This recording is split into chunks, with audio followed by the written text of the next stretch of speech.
¿Qué tal? Buenos días. Hola, profe, buenos Hola, días. hola. Bien. eh, Entré con unos minutos de retraso, discúlpenme, andaba solucionando unos temas, pero bueno, ya estoy acá. Em, Vamos hoy, bueno, ayer estuvimos hablando de las figuras, ¿cierto? Terminamos de ver las figuras, terminamos esa mini unidad y hoy día la vamos a cerrar con un ejercicio retórico. Vamos a leer unos poemas, vamos a estar comentando esos poemas desde el punto de vista del análisis retórico, pero también, ¿cierto? La clase está abierta para las preguntas del trabajo. Sabemos que hoy día se entrega y si hay alguna pregunta, ¿cierto? Que yo puedo solucionar, me avisan, ¿ya? Voy a compartir pantalla con unos textos que quiero que leamos. Y como les digo, entonces hoy día cerraríamos esta unidad de figuras, esta mini unidad de figuras, entendiendo, chicos, ¿cierto? Que las figuras son un listado abierto, pueden inventarse nuevas y entendiendo que se ha hecho una selección acá, ¿cierto? Para que ustedes conozcan las más frecuentes, ¿m? Pero en ningún caso, ¿cierto? Hemos agotado el tema de las figuras en este curso, ¿ya? Hay un mensaje acá. Voy a leerlo. Ya, hay una alumna que tiene una pregunta. Andrea, te escucho mientras comparto pantalla nuevamente. En, como qué fenómeno es si al medio de una palabra se omite una sílaba, porque como repasando los fenómenos ninguno me calza con eso. ¿No te casa con qué exactamente? Porque hay una palabra en que se omite una sílaba, ¿a eso te refieres? Y hay una palabra que se omite una sílaba al medio. ¿Cuál palabra es? En vez de decir alrededor, dice alrededor. Ah, ya. Ya, ahora mira, claro, ese fenómeno tiene un nombre, pero el tema es que ahí hay que contar las sílabas tal cual están. O sea, sería Ujú. alrededor la palabra, entonces son tres sílabas. Son tres sílabas y entonces eso implica, ¿cierto? Que tú dices que en esa palabra hay un fenómeno, ¿cierto? Que es, espérate, deja acordarme, el de cuando se oculta la última sílaba es el apócope. Este se llama, eh, eh, eh, eh, eh, eh, voy a buscarlo mejor porque se me olvidó. A ver, No claro, es es la sílaba. síncopa. Ah, ya. Es la síncopa, cuando se omite una vocal al medio de la palabra. ¿Ya? En este caso no sería tan exactamente una síncopa porque no es que se omite la vocal, pero sí se omite una sílaba completa, ¿no? Entonces sí habría Ujú. que considerarla una síncopa, pero con la particularidad, ¿cierto?, de que omite más que una vocal, ¿ya? Y Ya, contar las está bien. sílabas tal cual como están ahí, o sea, serían Ujú, tres sílabas de alrededor, ujú. ¿cierto? Y también como hay que especificar cuántas sinalefas hay, cuánto Sí, de todo. Ah, ya. sí, Mm, correcto. Entonces ahí vas a tener que poner en ese verso que ese es el fenómeno que está afectando al cómputo, ¿cierto? La síncopa. ujú, ya, Sí. gracias. Bien, chicos, hoy día, ¿cierto? Vamos a abordar unos tipos de lírica que Kurt Spank, ¿cierto? Nos había enseñado en la primera unidad, ¿cierto? Dijimos que habían tipos de lírica o que había una clasificación que era de Spank y que tenía que ver, ¿cierto?, con dividir primero entre lírica monológica y lírica cancioneril, ¿cierto? La lírica cancioneril es esa que está hecha, ¿cierto?, para ser compartida en comunidad. Y ahí veíamos, por ejemplo, a Víctor Jara, ¿cierto?, a una de sus canciones. Y la lírica monológica sería aquella que sale de un autor y de un ambiente, digamos, de una escritura más elaborada, más culta también, ¿cierto? Dentro de la lírica monológica tenemos tres tipos, si ustedes se acuerdan. Una es la lírica autorreflexiva o metarreflexiva, ¿cierto? Que es cuando el poema habla de la poesía. Ahí veíamos el ejemplo de Juan Ramón Jiménez, ¿cierto? De este poema de cuando la poesía se desnuda, ¿cierto? Que ayer decíamos que también había una figura alegórica ahí, ¿cierto? Pero el tipo de lírica sería esta lírica donde el lenguaje reflexiona sobre el lenguaje poético, ¿cierto? El lenguaje poético reflexiona sobre el lenguaje poético.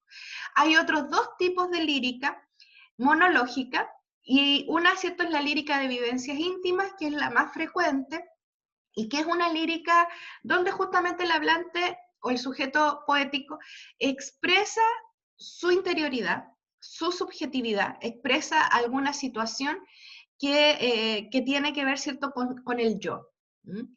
Y también podría, por ejemplo, estar en una actitud enunciativa o apostrófica, ¿cierto?, hablar de otra persona, pero ahí está el tema, ¿cierto?, de cómo este yo o este hablante se relaciona con ese objeto o con esa persona de la cual está hablando, ¿ya? Y también el segundo tipo de lírica monológica, ¿cierto?, es la lírica comprometida o social, ¿ya? ¿Cuál sería la diferencia con la cancioneril? La diferencia, yo creo, estriba en que la cancioneril finalmente está hecha para ser justamente cantada, para ser entonada, es de figuras más simples y bastante notorias, mientras que esta, si bien es cierto, tiene un sesgo de compromiso social, tiene más bien una construcción que es culta, ¿no? Que es culta y que sale también desde un autor. A diferencia muchas veces de la lírica cancioneril, que también, por ejemplo, hay lírica cancioneril que es colectiva, ¿no? Que es también anónima, porque justamente viene de los grandes grupos populares, ¿cierto? Aunque puede venir de un autor. ¿No? En el caso de Víctor Jara, que él ha hecho esa canción, ¿cierto?, que veíamos para ser entonada. Y entonces vamos a revisar estos poemas con el objetivo de, bueno, recordar estos tipos de lírica y también de hacer un análisis retórico, ¿cierto? ¿Qué es lo que ustedes deberían presentar hoy en su trabajo? ¿Cierto? Entonces quiero hacer este ejercicio justamente para que lo vayamos haciendo todos también. Y vayamos viendo cómo trabajar el texto por niveles, ¿cierto? Un nivel fónico-fonológico, el nivel léxico-semántico, ¿cierto? Y el nivel sintáctico y morfológico, ¿ya? Ahí están los tres grupos de figuras. Ya conocimos anteriormente en clases a Alfonsina Storni, elegí un poema de esta mujer argentina. Es también importante recordar que la lírica de vivencias íntimas es la lírica más frecuente, ¿no? Y es la lírica a la que nosotros tenemos asociados estereotipadamente a la lírica, ¿no? Cuando el sujeto habla de su interioridad. Y entonces este poema, que pertenece al libro El dulce daño, que es de 1918, se llama Tú me quieres blanca, ¿ya? Y entonces yo inmediatamente pienso en el título, fíjense, o sea, estamos usando aquí todas las cosas del análisis. Por ejemplo, en la prueba yo me di cuenta que muy pocos me hablaron del título, y del título en relación con el texto.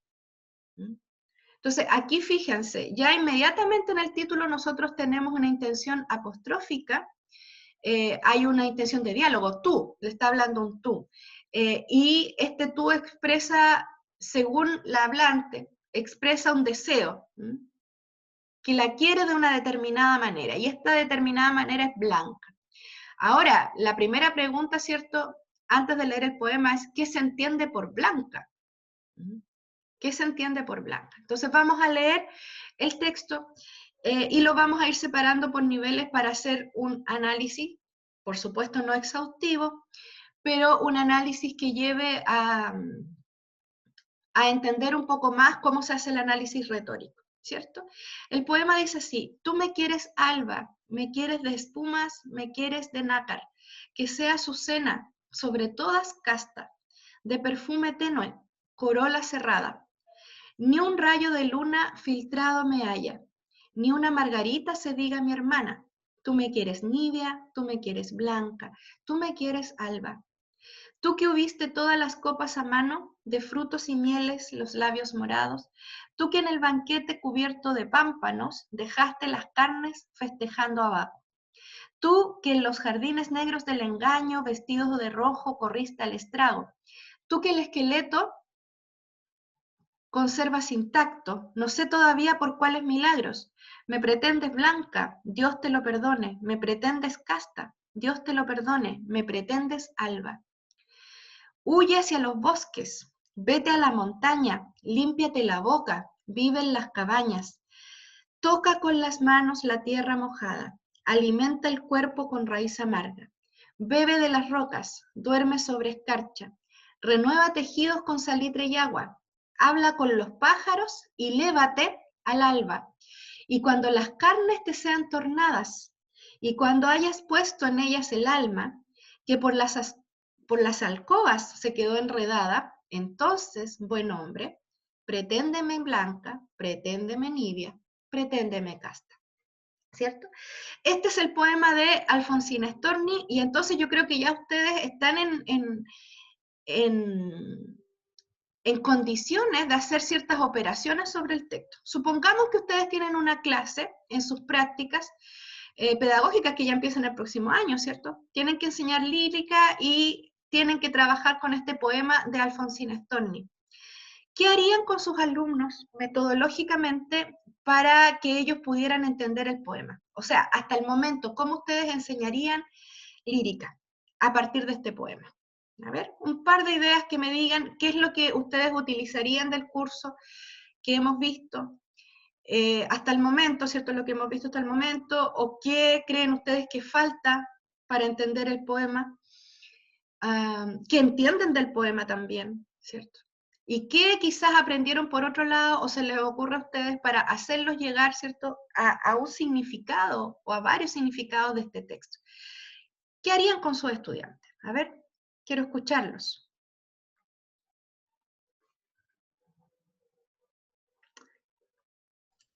Le preguntaría por el hablante lírico, la Ya. actitud, y luego qué les dice el título y también ir por estrofas. Creo que sería más fácil de aprender por estrofas que un análisis completo. Bueno, tampoco le pediría un análisis a los niños viendo que son captar, comprender y analizar. Entonces iría por estrofas. Ya. Y preguntaría por algunas figuras literarias que son las más comunes que se enseñan. Perfecto. Muy bien, Alonso. Entonces, hagamos un poco lo que sería tu clase. ¿Qué hablante lírico ves acá? ¿Qué características del hablante lírico? ¿Cuál es su actitud? Una mujer tiene una actitud de como de crítica, porque le piden que sea prácticamente blanca, que es pureza, que es una persona como que no se equivoca, perfecta prácticamente, que no comete ningún error, y mientras avanza le contesta a la persona que le está haciendo esa petición diciéndole que por cuáles milagros, por qué razón Ujú. me pretende casta. O sea, ¿por qué le exige que sea de tal forma si esa persona no es de esa forma? Ya. Y luego critica a esa persona porque le dice que, que se vaya a los bosques, que hagan lo que le está pidiendo a ella, para que recién ahí tenga razón en lo que en lo que le pide. Ujú. Y ahí también se revela que le habla a un hombre, cuando dice entonces buen hombre. Pero antes no se sabe, pero si está el ejemplo de cuando dice tú que hubiste todas las copas a mano de frutos y mieles, es como que esa persona pudo disfrutar la vida prácticamente o pudo estar no sé, yo recuerdo muchas metáforas de flores que hablan como de mujeres o de andar de flor en flor, creo que así se le dice. Ya. Entonces, que esa persona prácticamente no fue casta, no fue todo lo que le pida a ella. Ujú. Y una actitud apostrófica. Perfecto. Bien, hasta el momento vamos súper bien. A ver, chuta, estoy como tratando de que se No vea sé qué todo más el decir. texto junto. No, está bien, Alonso, muchas gracias. Y ahora además tiene que participar también otros compañeros. Veamos, Lo siento. ¿sí? Dime. ¿Me habías dicho algo, Alonso? No, dije lo siento porque estaba... Ah, ya. No, está bien, está bien. No, y está correcto. Lo que dices tú está correcto, perfecto. Y además como le has dado un sentido al texto, ¿no? lo que hiciste fue captar también, ¿no? Hablaste del hablante, que son cosas como bien, bien específicas y técnicas, pero también le diste un sentido al texto en captar. Entonces, me gustaría que alguien más me dijera qué más entiende del texto, o sea, qué más podría agregar a lo que dice Alonso. Y una, así, como modo general, y una pregunta más directa. La palabra blanca del título, ¿está denotando o está connotando? Y si es connotación, ¿qué es lo que connota, digamos?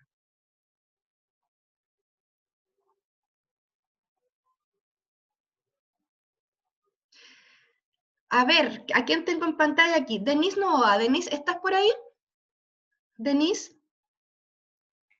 Sí, profesora. Ya. Denise, dame tu visión. ¿Blanca es una denotación o una connotación en el título?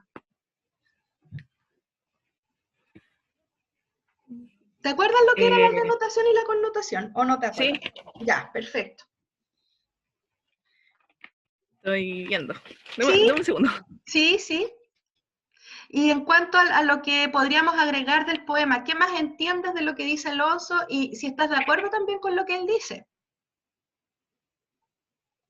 Sí, totalmente de acuerdo con lo que dice el compañero. ¿Ya? Y, en cuanto a blanca, sí, encuentro que está figurado, o sea, connotación. Ya, perfecto. Y entonces, ¿qué connotaría la palabra blanca, Denise? Para ti, ¿qué se entendería en el poema por tú me quieres blanca? ¿Qué le está pidiendo este hombre? O que ella, ¿cierto? Como dice Alonso, está criticándolo por pedirle eso, ¿no? Como que reniega de esta petición. ¿Qué le pide en el fondo? ¿Qué es la blancura? ¿Puede simbolizar la pureza? Ya, ¿la pureza de qué tipo? ¿O qué Como de entendemos por pureza? inocencia. ¿La inocencia ya? ¿Algo más? Mm, Profe, no puede se me ser como que la ocurre. quiere como virgen. Ya, la virginidad, ¿no? Ahora, ¿qué te ayuda a entender eso en el texto? ¿Qué imágenes nosotros encontramos en el texto de esa blancura? Fíjense que en este texto, yo les ayudo acá, está bastante desarrollada la ley de la redundancia. Como decía Alonso, si dividiéramos por estrofa, la 1 y la 2 son estrofas que redundan en la misma idea, ¿cierto? ¿O no? Fíjense, la palabra alba significa blanca también. Ustedes saben que el alba es un momento del amanecer, donde el sol está blanco justamente, entonces alba es sinónimo de blanca, ¿no? Y sigue, me quiere de espumas, me quieres de espumas, me quieres de nácar. No sé si han visto el nácar, pero es un material también de color blanco. Que sea Azucena, sobre todas, casta, ¿no? Y ahí ya va el significado, ¿no? La castidad, como dice su compañera, la virginidad. Y aquí hay otra imagen redundante, todo esto redunda en la misma idea. Decir tú me quieres blanca es lo mismo que decir tú me quieres alba, me quieres de espuma, me quieres de nácar. Que sea Azucena, ¿cierto? Que también es una flor, también asociada a las novias, ¿no? Y ya aquí viene el concepto, ¿no? La castidad. Y luego, de perfume tenue, corola cerrada. ¿Quién sabe lo que es la corola? ¿Qué significa la palabra corola?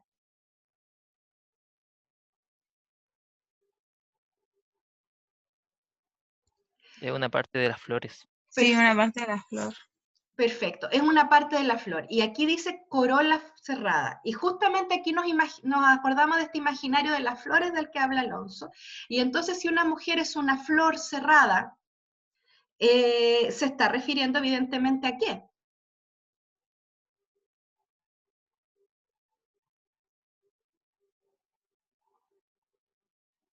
A la virginidad de la muchacha. La virginidad, perfecto. Ya, y entonces fíjense que la poeta, y en este caso el sujeto lírico, ¿cierto?, sigue redundando en la misma idea en la segunda estrofa. ¿Cuántas imágenes encontramos de lo mismo? Fíjense, ni un rayo de luna filtrado me haya. Aquí, ¿cómo se llama esta alteración del orden de la oración? Porque dice, me haya filtrado, ¿cierto? Ni un rayo de luna me haya filtrado.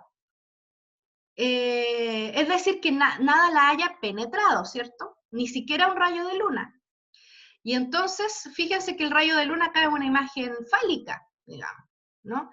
Y entonces dice, y redunda en esta idea de la corola cerrada, ¿ya? Ni una margarita se diga mi hermana. Esto nos da para pensar aquí por qué la margarita podría decirse mi hermana y eso sería un atentado contra la virginidad. A ver, ¿a quién se le ocurre? Mientras, leamos los últimos versos de la segunda estrofa y vemos que también se repite la misma idea. Nívea es un sustantivo que deriva de nieve, ¿cierto? La idea de lo blanco. Blanco lo mismo y alba lo mismo. Y entonces díganme, ¿a quién se le ocurre por qué esto de ni una margarita se diga mi hermana sería la idea que apuntaría a mantener este énfasis en la virginidad? ¿Cuál sería a qué estaría figurando esto de que ni una margarita se diga mi hermana? ¿A quién se le ocurre? No importa, díganme la idea que se les ocurra al respecto.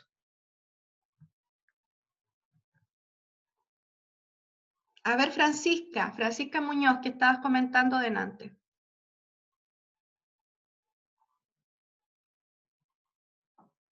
No sé, igual está difícil buscarle como el significado.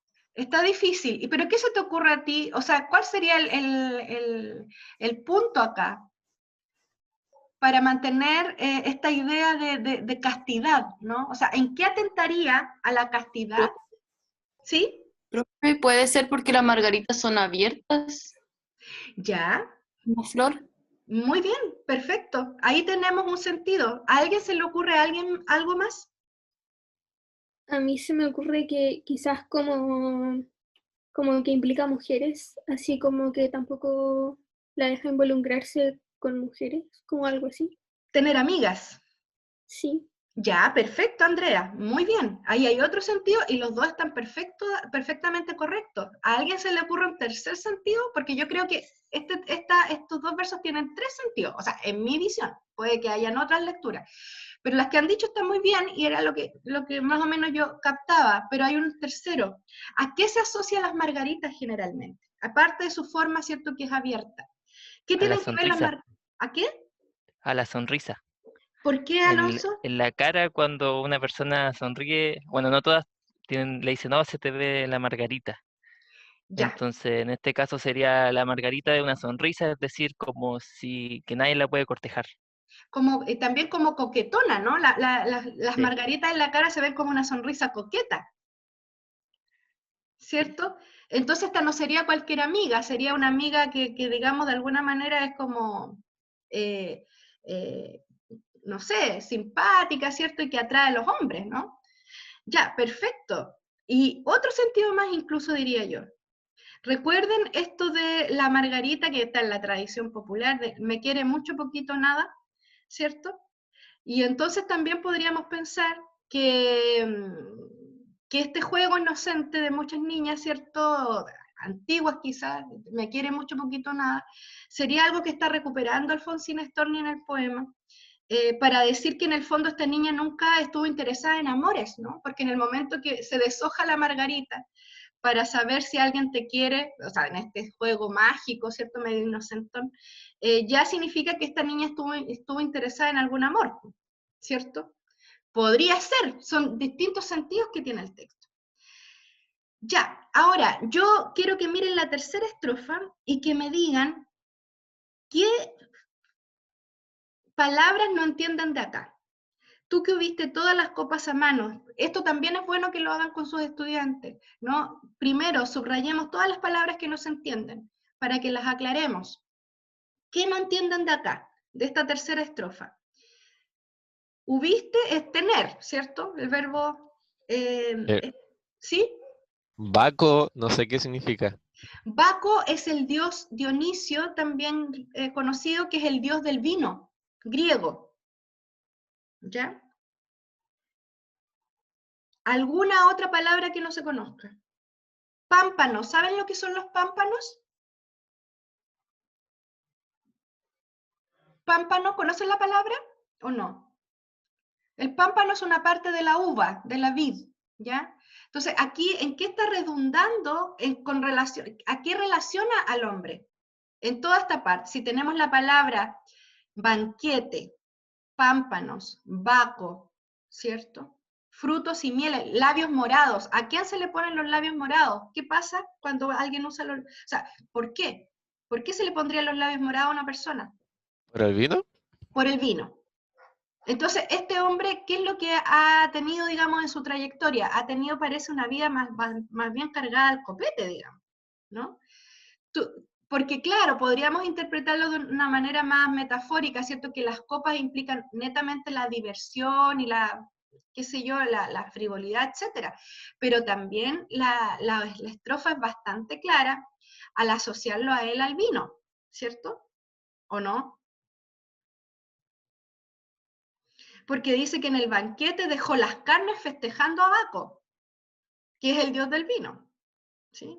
O sea, era bastante bueno para el carrete y además para beber, ¿cierto?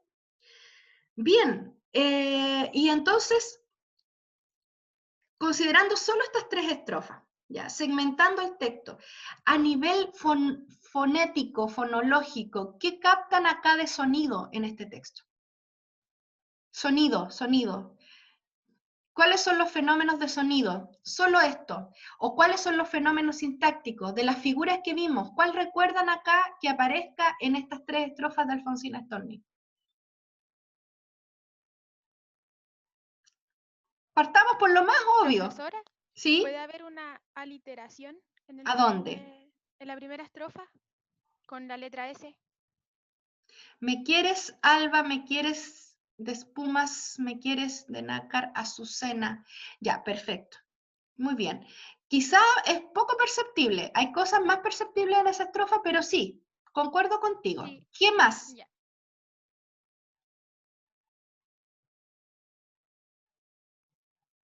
¿Qué más?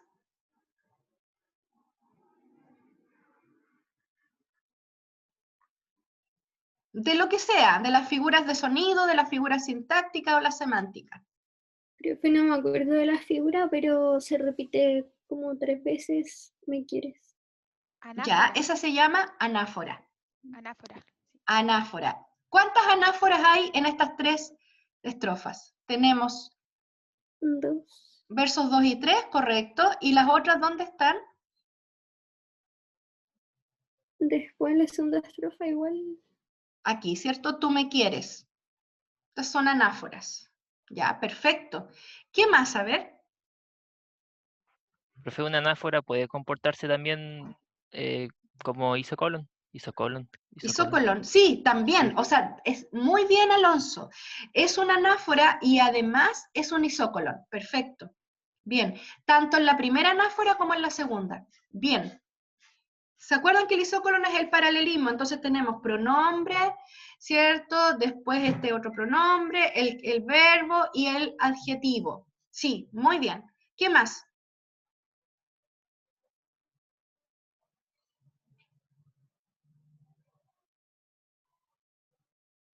Un isocolon, creo. ¿Ya dónde? En tú me quieres Nivea, tú me quieres Blanca, tú me quieres Alba. Sí, sí, correcto, bien, sí, eso lo habíamos dicho. Que Ah, ya. la anáfora, o sea, estos versos compartirían tanto la figura de la anáfora como del isócolon. Sí, Bien, eso. algo más. ¿Qué tipo de enumeración hay aquí en esos mismos versos?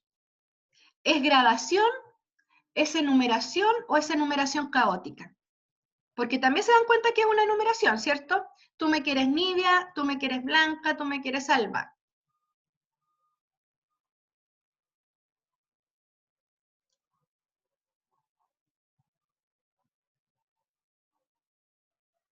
¿Es gradación, es enumeración caótica o es enumeración sin apellido?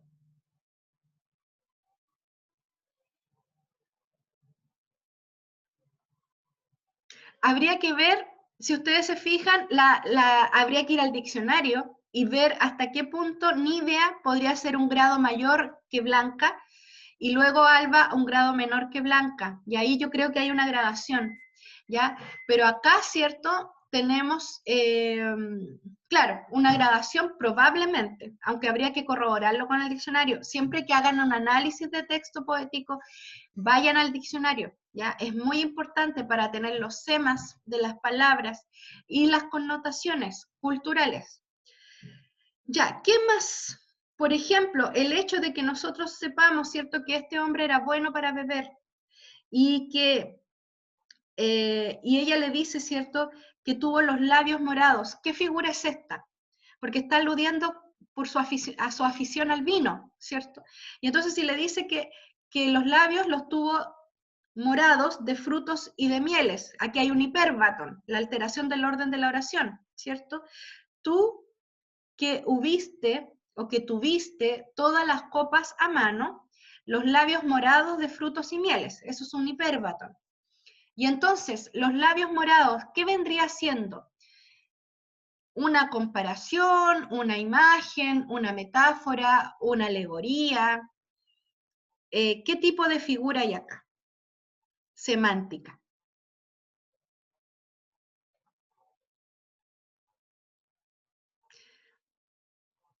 Está muy complicada la pregunta, ¿no? ¿Metáfora? ¿Por qué, Alonso? ¿Cuál sería el ASB? Em, labios morados como labios sucios, ebrios. ¿Ya? O sea, lo morado, ¿cierto? Reemplazaría en este caso Al vino. Ahí está, sí. los labios Morado morados, al vino. reemplazarían al vino. Ya. Pero yo les pregunto, ¿es un tipo especial de metáfora? Vimos varios tipos ayer. Por ejemplo, vimos la metáfora del todo por la parte, que es la sinécdoque. Vimos también las metáforas con una relación causal, espacial o temporal, que es la metonimia. ¿Ya? Vimos las metáforas continuadas, que son las alegorías. Creo que esas son las metáforas que vimos, ¿no? ¿Es metáfora metáfora o es alguna de las que nombré? ¿Puede ser metonimia?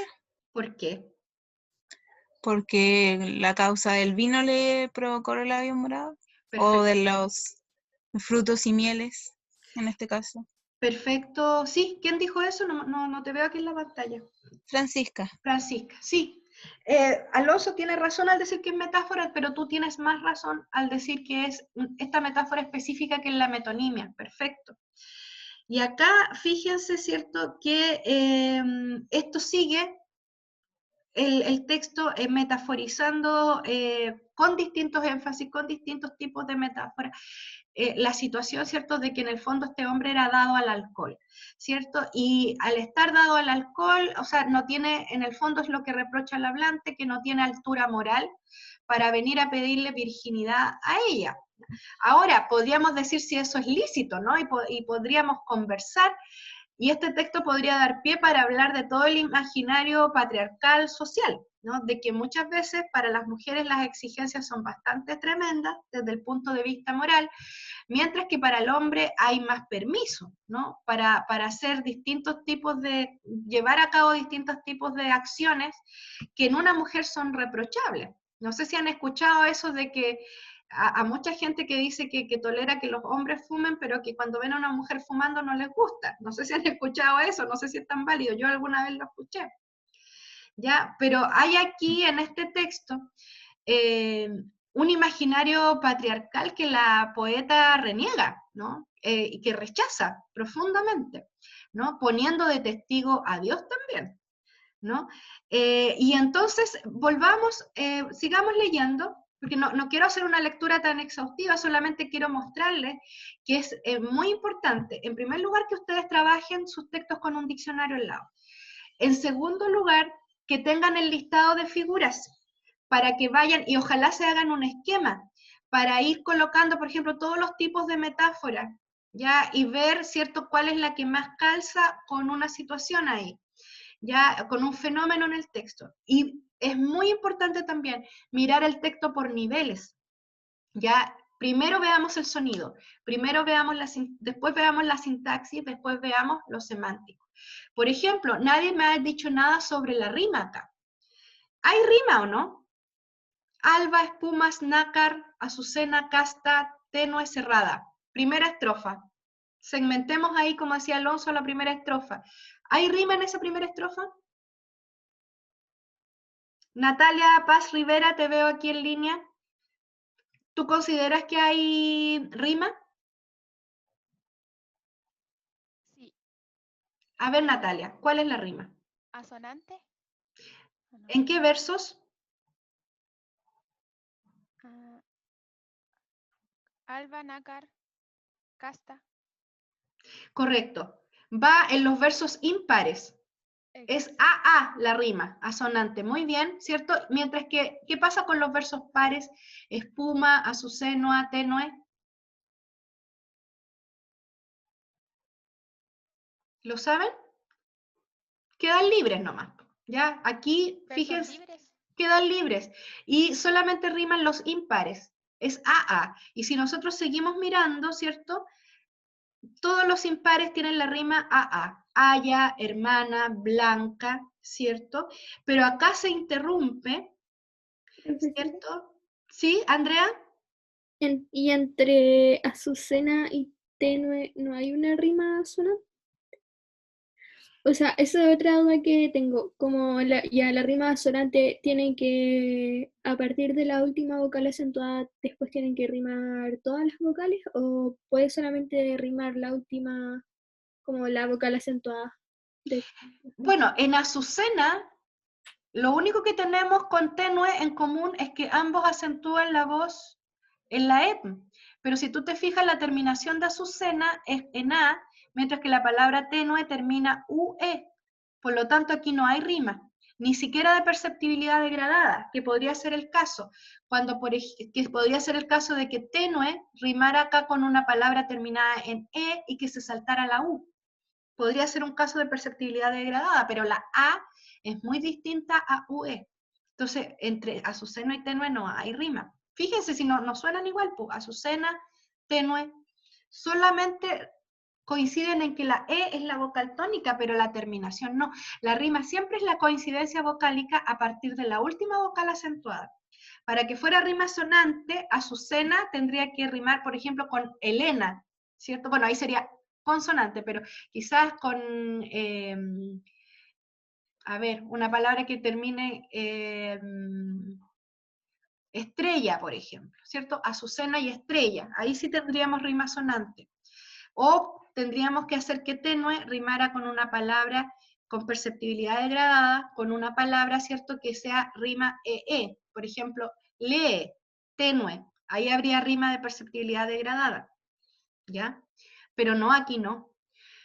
Y entonces, ¿cierto? Acá tenemos que después el esquema de rima cambia, ¿cierto?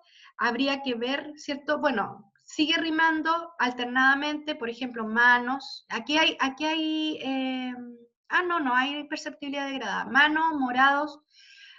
Aquí sí, pámpanos, ¿cierto? Porque la A se lide, y entonces se sigue manteniendo esta AO, pero con perceptibilidad degradada. No sé si me entienden y se acuerdan de lo que hablábamos de la perceptibilidad degradada, que es cuando la rima asonante no coincide en todas las vocales con la otra palabra. Acá tenemos pámpanos, tenemos morado y tenemos mano, ¿cierto? La vocal tónica es la A.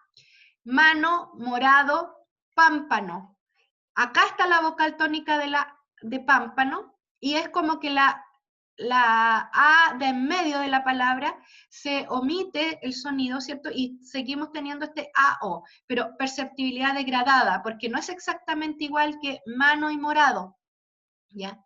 Pero luego, ¿cierto? Tenemos vaco, engaño, estrago, que sí mantienen la rima sonante, ¿no? Y luego intacto, milagros, ¿cierto? Y luego volvemos a la AA, ya el esquema, fíjense que el esquema de rima no es tan simple acá, ¿cierto? Luego tenemos también varias de perceptibilidad degradada acá, porque está montaña, cabaña, mojada, amarga, escarcha, hasta ahí rima sonante perfecta, pero luego tenemos agua, ¿cierto?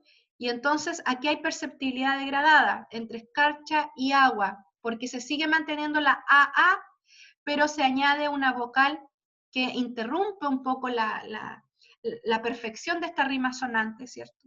Y entonces veríamos es rima de perceptibilidad degradada. ¿cierto? Montaña, cabaña, mojada, amarga, escarcha, agua. Y luego alba, tornada, alma, enredada, blanca, casta, ¿cierto? Y, ¿cierto? Interesante que cuando habla de ella, ¿cierto? Cuando es el discurso de ella, cuando no se refiere a la vida de él, ¿cierto? La rima es AA, y cuando se refiere a la rima, a la vida de él, la rima es AO, ¿ya? Ahí la rima va en coincidencia con el contenido del texto, ¿ya? Entonces, todas esas son cosas que podrían ir en un análisis, y ustedes podrían hacer los alcances técnicos que tiene el poema, y traspasarlos a un significado, ¿ya? Bien, y entonces, ¿cierto? Este es un poema que, por ejemplo, da mucho para trabajar en las asignaturas y darle esta transversalidad a los temas de género y los temas del patriarcado, ¿no? De cómo muchas veces la manga ancha, ¿cierto? Es para los varones, sobre todo en las crianzas tradicionales, mientras que para las mujeres hay unas tremendas exigencias a veces de índole moral, ¿cierto? Lo mismo sucede acá, bueno, en esta estrofa, cómo Alfonsina Storni da vuelta a estos códigos, ¿cierto? Pidiéndole al hombre una altura moral, ¿cierto? Que se pueda comparar con las altas exigencias que se le dan a la mujer, ¿no? Y todo esto es figurado. Aquí hay un montón de figuras semánticas, ¿no? Que apuntan a hablar de esta vida, de buscar la pureza, ¿no? Por ejemplo, ir a los bosques, o sea, esto obviamente no es literal, porque en el fondo es lo que se quiere encontrar en el bosque, ¿no? Que es la soledad y una vida simple, sencilla y sobre todo sin vicios. Ya recordemos que este hombre del poema es vicioso, ¿cierto? En términos, ¿cierto?, de que era muy bueno dado para los banquetes y para celebrar a Baco, ¿cierto? Y entonces se le pide un ejercicio de pureza, ¿ya? Ir a la montaña, limpiarse la boca, fíjense, ¿no? Quizás tendrá que ver con los labios morados, o quizás con el lenguaje que este hombre usa. Son todos los sentidos que podría tener el texto, y todo es correcto, ¿no? Porque ustedes están haciendo ahí, tenemos que hacer ahí una justificación, o sea, cuando afirmamos que el poema dice tal cosa, es porque tenemos una justificación. Entonces, ¿qué hay en la boca? En primer lugar es lo que ingerimos, en bebida y en comida, y en segundo lugar es también lo que la boca hace, hablar, ¿no? Hablar, y quizás también este hombre pudo tener muchas amantes, por ejemplo, y cuando ella le dice límpiate la boca, a lo mejor se refiere también a que pueda un poco limpiarse, entre comillas, ¿cierto?, de parejas anteriores. O sea, solo este verso se abre muchos significados, ¿no? Profe, ¿Sí? y puede tener que ver con acá en los versos donde dice tú que en los jardines negros del engaño vestido de rojo corregiste al estrago. Sí. Ahí quizá igual tiene que ver con lo que dice usted. Claro. Dice vestido de rojo. Claro, exactamente. O sea, es justo, está todo, aquí hay asociaciones muy antiguas en la cultura que tienen que ver con las asociaciones del rojo como la lujuria, ¿no? Y el engaño justamente en ese sentido, en el sentido de que a lo mejor era un hombre con varias parejas, ¿no? O con varias amantes, ¿cierto? Como ustedes quieran señalar eso, y entonces, claro, vestirse de rojo es un poco vestirse de lujuria, ¿cierto? Y correr al estrago, correr al desastre, ¿no? Y entonces, fíjense cómo este solo verso, límpiate la boca, puede abrirse en muchos sentidos. O sea, lo que el hombre ingería en tanto bebida, lo que comía, lo que decía también, porque puede que ese hombre haya tenido también un discurso bastante sucio con respecto a las mujeres. Yo creo que quizás se refiere a que le decía a ella que fuera de una forma, pero él era como todo lo contrario. Claro, por supuesto, y entonces ese es el tema, que aquí todas las imágenes de la última estrofa apuntan a que él consiga una altura moral similar a la que exige, ¿ya? Pero, ¿cierto? Todo este sentido figurado, ¿ya? No es que él se vaya a limpiar la boca así, ¿ya? Sino que es un sentido más profundo que eso, ¿no? Y justamente esto de vive en las cabañas, a lo mejor renuncia a estos lujos, ¿cierto? Estos banquetes tremendos, vive de una manera más sencilla. Fíjense todos los sentidos que nos recupera esta última estrofa en relación a esa pureza, esa simplicidad que le pide, ¿cierto?, el hablante, o que más bien le exige el hablante, ¿no? ¿Qué se imaginan ustedes con respecto a toca con las manos la tierra mojada? Y alimenta el cuerpo con raíz amarga. O sea, ¿qué obtengo yo? ¿O qué trabajo es este de tocar con las manos la tierra mojada, creen ustedes? ¿Qué trabajadores generalmente tocan con las manos la tierra mojada?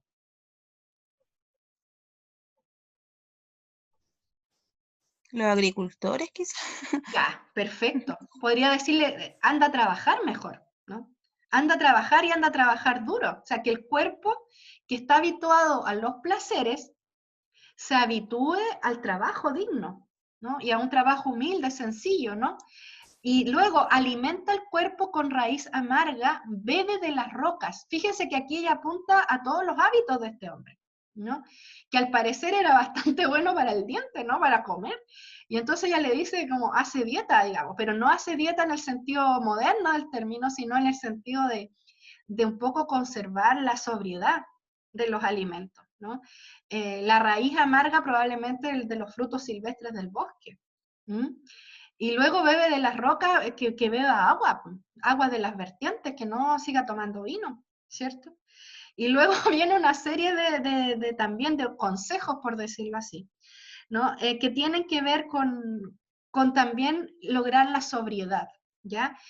Por ejemplo, voy a leer algunos y ustedes me dicen acá qué sentido le atribuyen. Por ejemplo, duerme sobre escarcha, renueva tejidos con salitre y agua, habla con los pájaros, y levántate, quiere decir al alba.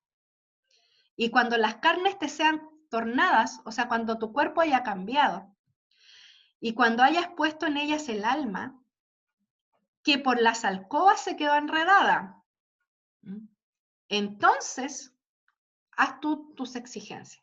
Entonces, bueno, ¿qué querrá decir esto de duerme sobre la escarcha? Porque todo esto es sentido figurado.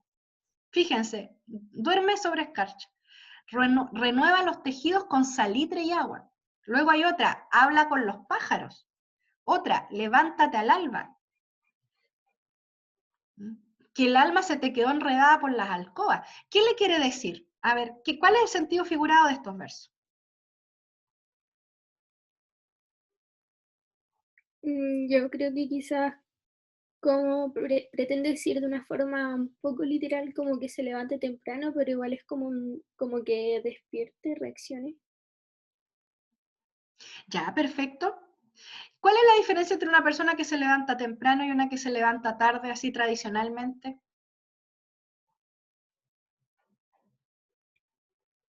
¿Qué se suele decir de los que se levantan temprano y qué se suele decir de los que se levantan tarde?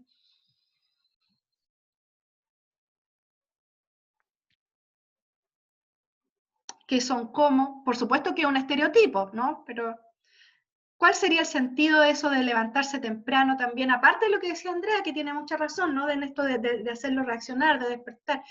¿Cuál sería la otra razón? ¿Creen ustedes? Responsabilidad.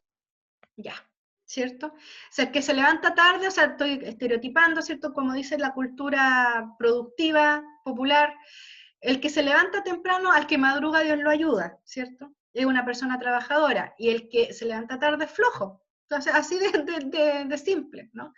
Y entonces ella le dice que cambie sus hábitos, y que recién ahí venga a exigir cuestiones, porque en realidad, ¿cierto? No tiene ninguna altura moral, ¿no? Para andar exigiendo, ¿ya? Y especialmente porque este hombre no es virgen, ¿no? Aquí queda muy claro en esta última estrofa cómo la hablante le reprocha que el alma se le quedó enredada por las alcobas, es decir, que ¿qué? Las alcobas es un dormitorio, ¿no? Una alcoba es un dormitorio. ¿Qué querrá decir que el alma se le quedó enredada en las alcobas? Porque es en plural.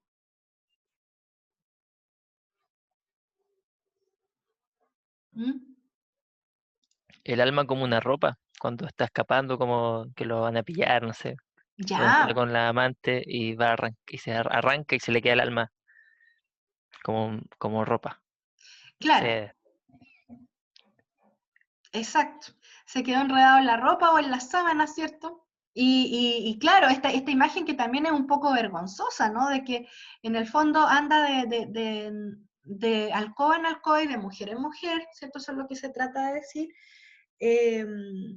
Y entonces que su ser está dividido en muchas mujeres, ¿no? Como tú decías, ¿cierto? El alma se queda como la ropa en las alcobas, y su ser está dividido entonces entre muchas, y ella le pide que el alma vuelva al cuerpo, ¿no? Original, ¿cierto? Cuando hayas puesto en ellas, es decir, en tus carnes, en tu cuerpo, cuando tu alma vuelva a tu cuerpo, ¿cierto? Ahí ven a hacer exigencias, antes no. Entonces, bueno, es un poema bien, bien interesante, tiene muchas imágenes, entonces podrían trabajarlo con sus cursos, porque además trae un tema que es sumamente relevante, creo yo, y vigente hasta el día de hoy, ¿no? Y que tiene que ver con la cuestión de las exigencias que generalmente las mujeres enfrentan, que también han ido cambiando, ¿cierto?, con el tiempo. Una mujer ahora contemporánea tiene que ser una buena trabajadora, una buena mamá, una buena esposa, tiene que ir al gimnasio, tiene que hacer, hacer todas las recetas de MasterChef, y no sé qué más, ¿cierto? O sea, al parecer, si bien es cierto, quizás las cosas no están tan así como decía Alfonsina Storni en 1918, ya esto de que se exija la virginidad de la mujer, pese a que en algunas culturas, digamos, tradicionales todavía es así. También las exigencias de la mujer han aumentado por estos otros lados, digamos, o sea, porque con tratar de construir una supermujer, ¿no? Que se preocupa de su cuerpo, que se preocupa de su apariencia, que se preocupa de su familia, que se preocupa de su trabajo, que tiene metas, ¿cierto? Que tiene que hacer todos los quehaceres hogareños, ¿ya? Y muchas mujeres cargan con eso, ¿ya? Mientras que, ¿cierto? A lo mejor los varones no tienen esa carga tan tremenda. Y eso da para un tremendo debate con un curso. ¿Mm? Y todo el curso ahí va a opinar probablemente desde sus experiencias. Hay familias de alguna manera donde los roles están más equilibrados, pero todavía hay familias que tienen roles tradicionalistas, que a lo mejor hay cosas positivas en ellos, pero también que muchas veces cargan la mata, ¿cierto?, hacia un lado y la otra queda un poco más descansada, ¿ya? Bueno, se nos acabó el tiempo como para haber hablado de eso con más detalle, pero espero que sigan pensando en el tema, ¿cierto? Y que vean también cómo la lírica puede servir en una sala de clase para plantear problemáticas que tocan la vida de todos. ¿Mm? No sé si hay alguna pregunta más o algo en relación con el trabajo que ustedes me quieran decir. Si queda claro esto de la lírica de vivencias íntimas y algo que avanzamos, ¿no?, con la figura de Alfonsina Storni. En realidad este poema tiene un montón de figuras más, pero algo distinguimos. Profe, cuando dentro del periodo rítmico interno me queda así, mire, se lo puse. Yo igual tenía una consulta respecto al periodo rítmico. ¿Ya? Así, queda Sí. como con 5. ¿Eso cómo lo...? O sea, no cabe, no es trocaico, no es dactílico, no es verso de 4 sílabas. No es posible en el español, Adriana. Yo Ah, creo ya. que ahí tiene que haber un acento entre medio, ¿ya? Ah, ya. Y ahí lo que hay que hacer es pronunciar bien el poema, porque muchas veces hay palabras, incluso las palabras largas, que pueden recibir doble acentuación en métrica, ¿ya? Si la acentuación prosódica no siempre coincide con la métrica. ¿Mm? A veces todas las palabras tienen acento, tú sabes, todas las palabras tienen acento prosódico, pero en el verso no todas van a tener acento, ¿ya? Y también hay palabras que pueden tener dos acentos, a menos, Adriana, que Ya, profe. sea un endecasílabo, ¿ya? Porque los endecasílabos, recuerda que tienen otro orden, ¿cierto? Y puede ser 1, 6 y 10, me refiero con los números a las Sí, sílabas sí, métricas. Ya, si no es un caso así, habría que pensar que ahí hay otro acento entre medio. Ya, ¿Qué profe, otra muchas gracias. pregunta habría? De nada. ¿Qué otra Yo pregunta? lo voy Sí. a poner en el chat. ¿Ya? Ya, es que ese era mi verso, pero me quedaron dos acentos juntos y no encontré cómo se llamaba eso. ¿Qué estás tildando aquí? ¿Y al? No se tilda, porque ahí se produce una sinalefa en yal. ¿Ya? Entonces se tilda el tar, el ¿Ya? allá ¿Ya? y luego sie. A ver, este es sie, ¿cierto? La última es sie. Y Sí. luego, juntar, pero es que aquí tienes mala la separación. 1, 2, 3. Allá se separa, hija. Allá. Que me aparecía como junta porque se supone que es octasílabo. Y al juntarse a. Y ahí está la separación. Y luego tú juntas allá en. Ah, pero ¿y si es hiato? Porque no puedes dejar en una sola sílaba allá. Profesora, pero por ejemplo, se supone que si es hiato se separa. Y ahí hay un hiato, ¿o no? Hay un hiato en la vida real, digamos, o sea, en el idioma, pero si Ok. tú pronuncias este verso, y al juntarse allá en el cielo, yo por lo menos creo que este sonido del ya, es como bien fuerte, y toma el en, creo yo, porque aquí tú Ok. tienes y al juntar, este acento sí, este no debería llevar, sea ya, aquí debería ir al acento, allá en el cielo. Sí, no está bien el esquema. 1, 2, 3, 4, 5, 6, 7. Este no es heptasílabo, ¿ah? 1, 2, 3, 4, 5, 6, 7. Este es un octosílabo. ¿Octasílabo había dicho? Sí, sí. Sí, Sí. porque casi todos mis versos eran octasílabos. Aquí te pone la Anaís, y al juntarse allá en el cielo. Esto sí, sí, Ah, ok. Ya, sí. profe. Era esa mi consulta. Muchas gracias. Bueno, chicos, aquí hay otra. A ver, dice, profesora, tengo una consulta sobre el trabajo. Si mi poema trata de una mujer que se dirige a su amante con palabras como tómame ahora, y utiliza una serie de metáforas, pero al mismo tiempo utiliza paralelismo, un lenguaje simple y la rima, ¿qué se hace? ¿Pero qué se hace con respecto a qué? Porque la obra tiene características fuertes de ambos tipos de lírica, cancioneril e intimista. ¿Qué tiene de cancioneril? Los paralelismos. Los paralelismos y el lenguaje simple. Sí, tiene un lenguaje simple, utiliza paralelismos y la rima que tiene le da como un cierto ritmo. Sí, Entonces, no sí, sé. pero yo creo que en este caso no es cancioneril porque esto no... A ver, cuando se habla de paralelismo, no se habla, por ejemplo, de paralelismo como en el poema que leímos recién, ¿ya? Por ejemplo, se habla de paralelismo en canciones así que son como largas, ¿me entiendes tú? Que el paralelismo abarca muchos versos. Entonces yo, en ese poema que tú estás señalando, yo creo que esa no es lírica cancioneril. Por mucho que hayan paralelismo, porque en el fondo, acuérdate que para distinguir el tipo de lírica, hay que pensar en la intencionalidad, ¿ya? Y ese poema que tú señalas es un poema más bien íntimo, ¿no? Es de Juana de Ibarború, ¿cierto? El Tómame ahora. Sí, Claro, claro, ese poema es como Tú me quieres blanca, o sea, es como, se cuenta un rollo personal, digamos. Entonces no le veo por ningún lado lo cancioneril. ya. ¿Ya? Podrías decir que hay ciertos elementos, pero es que recuerda que la Juana de Ibarború es modernista, entonces claro, tiende a lo mejor al paralelismo, como la Alfonsina Storni, pero no del modo de la canción, digamos. ¿Ya? Más Ya, bien ellas apuntan a mostrar sus sentimientos, ¿ya? Entonces por lo mismo la veo más como una lírica intimista.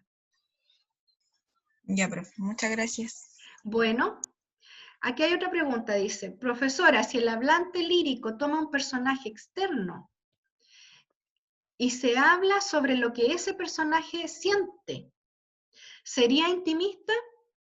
¿La lírica? Esa es una buena pregunta y habría que leer el poema en realidad, porque lo que te puedo decir así como en general es que es que la lírica intimista no tiene que ver con la actitud necesariamente. O sea, efectivamente, la mayoría de las actitudes carmínicas derivan en lírica intimista. La mayoría, no todas. ¿Ya? Y en cuanto a la enunciativa, también podría ser lírica intimista, o sea, teóricamente es posible. Y ahí hay que descubrir a nivel de análisis por qué ese yo habla de ese él o de ese ella, o sea, cuál es la relación. Y ahí entender por qué, chicos, ese tema sería intimista, digamos. O sea, yo creo que sí puede ser. Carla, de todas maneras que sí. Los hijos míos que tus hijos son. Profe, tengo una duda. Los hijos míos que tus hijos son. ¿Es decasílabo o endecasílabo? Me tiene con la duda. ¿Me puede mostrar la separación, Carolina, para abreviar un poco? 1, 2, 3, 4, 5, 6, 7, 8, 9, 10. Tú piensas que es decasílabo porque son 10 sílabas, ¿cierto? Pero aquí hay que contar una más, porque si el verso termina en son es un monosílabo. Y entonces eso es en la suma más 1, es en decasílabo. Es en decasílabo. Y cuando hagas el esquema de los círculos, ese verso no tiene que tener 10 círculos, tiene que tener 11, ¿ya? Acuérdense que lo que están haciendo con los círculos es el conteo métrico, que no equivale a la palabra, equivale a los acentos, ¿ya? Y a la suma de las sílabas métricas. Entonces, si tú pones 10 más 1 es igual a 11, tienes que hacer 11 pelotitas, ¿ya? Y esa pelotita que queda seguramente va a ser del periodo de enlace, pero tiene que estar. Ya, esa era su duda, dice Carolina. Bien, Profe, chicos, dime. tengo una duda. Si en comprender se habla de las temáticas, esta materia que ya pasamos, pero me asalta la duda de que yo deslindé las estrofas para explicar, ¿Ya? pero tenía entendido que eso se hacía en el análisis, pero en el análisis estábamos viendo la figura fónica, estamos viendo las sílabas métricas, entonces yo puedo dejar cuando deslindo la estrofa en comprender, Yo como creo para que explicar sí. las temáticas. Yo creo que sí. Ahora, como bien dices tú, ahí adelantas bastante del análisis semántico, ¿ya? Pero la naturaleza de este trabajo, que evidentemente apunta a evaluar la parte más técnica, ¿cierto? Que es la métrica y la retórica, está bien lo que hiciste. Déjalo en Ok, comprender. muchas gracias, profe. Ya. Después hay otra duda. Dice, ¿ahora se separa así o ahora? Depende del texto. Depende del texto y de cómo se acentúa el texto. No hay aquí una regla única. Yo he visto poemas como ahora y también he visto ahora. Depende de la acentuación y de cómo se lea. No hay una regla general. Después dice, profe, ¿un poema de lírica intimista puede ser transformado en canción? Claro que sí. Claro que sí. Profe, ¿Sí? por ejemplo, si tengo ya una estrofa de 4 versos y cada verso, por ejemplo, el primer verso es trocaico, el otro es dactílico, en el otro se mezclan ambas tendencias y en el otro trocaico. Al final debería poner que eso es como una tendencia mixta. Sí, y más que una tendencia mixta es polirrítmico.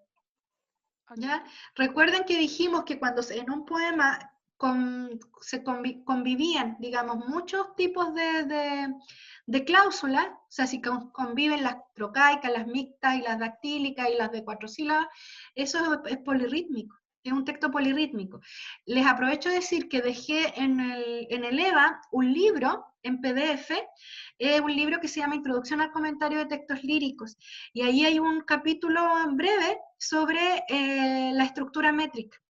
¿Ya? Hay ejemplos también de acentuación, hay ejemplos, que yo les mostré uno de a unos ojos de Gutiérrez de Cetina, que está ahí hecho análisis acentual, y también hay conteo de sílabas métricas como ejemplo. Así que si quieren mirarlo, si les puede servir a lo mejor, yo creo que sí les va a servir para los que tienen alguna duda en métrica. Profesora, ¿Mm? como última duda yo creo, cuando, ¿Ya?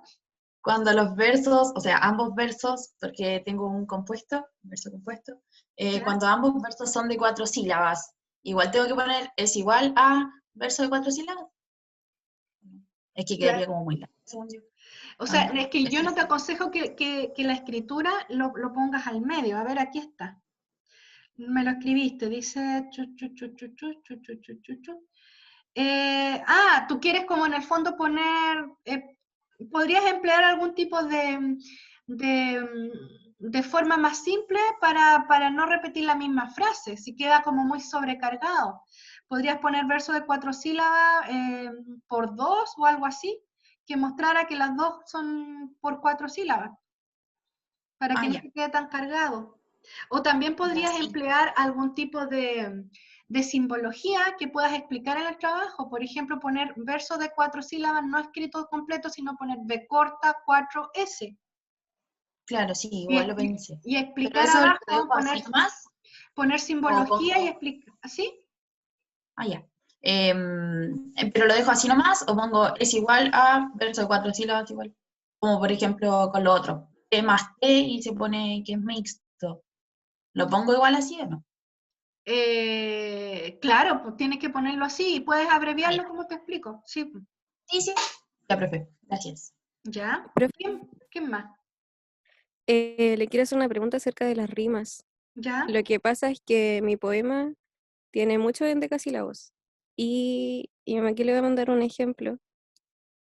Y no me da como ninguna de las rimas, o me da como, no sé, creo como una encadenada con otra rima, así como junta, pero no sé si se puede hacer eso. Como que haya dos tipos. A ver. Tiranía con decía, omnipotente con gente, daño con año, ¿cierto? Tijera Sí, con hiciera. sí. Sí, está bien. Está bien, es un esquema de rima bien complejo, ¿cierto? Que va combinando la rima alternada, Ujú, ¿cierto? Y que tiene una rima gemela en medio, ¿cierto? sí. Sí, Pero pero entonces sí, le puedo poner como que son dos tipos de rimas. claro, porque eso es lo que es el poema, pues el poema tiene rima alternada y además tiene un par de versos de rima gemela. Ah, y así que todo el poema está así, entonces tenía la duda. Claro, no tienes que colocarlo. Sí, Ya, bueno, gracias. ya. Profe, la última duda. ¿Ya? Ahora sí. Por ejemplo, en las figuras retóricas, si nos falta una, ¿se van descontando puntos? Por ejemplo, nos saltamos una porque no la encontramos, o como que usted encuentra una que nosotros no pusimos, por ejemplo. Ya, mira, ¿qué pasa en esos casos? Hay que evaluar, o sea, desde mi punto de vista voy a evaluar qué tan evidente era la figura, ¿me entiendes? Porque puede que, y uno efectivamente con los años va aguzando el ojo con la figura, ¿ya? Al principio uno tiene como una cierta noción y va encontrando, pero yo sé que esto es por niveles también, pues, o sea, ustedes están empezando a descubrir la figura, y entonces lo que yo tendría que evaluar en ese caso, Natalia, es qué tan evidente era la figura. ¿Ya? O sea, si por ejemplo hay una tremenda anáfora y no aparece ahí en el análisis, ¿ya? O si hay una cosa así como bastante evidente, una metáfora o una alegoría así muy, muy clara, ¿ya? Pero si es una figura de índole tan pequeña, digamos, tan sutil, eso puede pasar, o sea, yo se las voy a marcar, les voy a decir esto era de tal cosa, pero no les voy a descontar puntaje. Entonces, a eso voy, no puedo tener una respuesta general frente a eso, porque depende de qué figura fue la que ustedes no pusieron, de la Ya, profe. importancia de la figura en el poema. Ya, gracias. Ya. Ya, pues chiquillos, ahora sí que parece que me van a dejar descansar un rato y entonces espero los trabajos durante el día hasta la hora, ¿cierto?, señalada en la instrucción. ¿Ya? Que estén muy bien, cuídense mucho. Gracias, profe. Usted también, cuídese. Igual, profe. Descanse. Un abrazo para todos, que estén muy bien. Sí.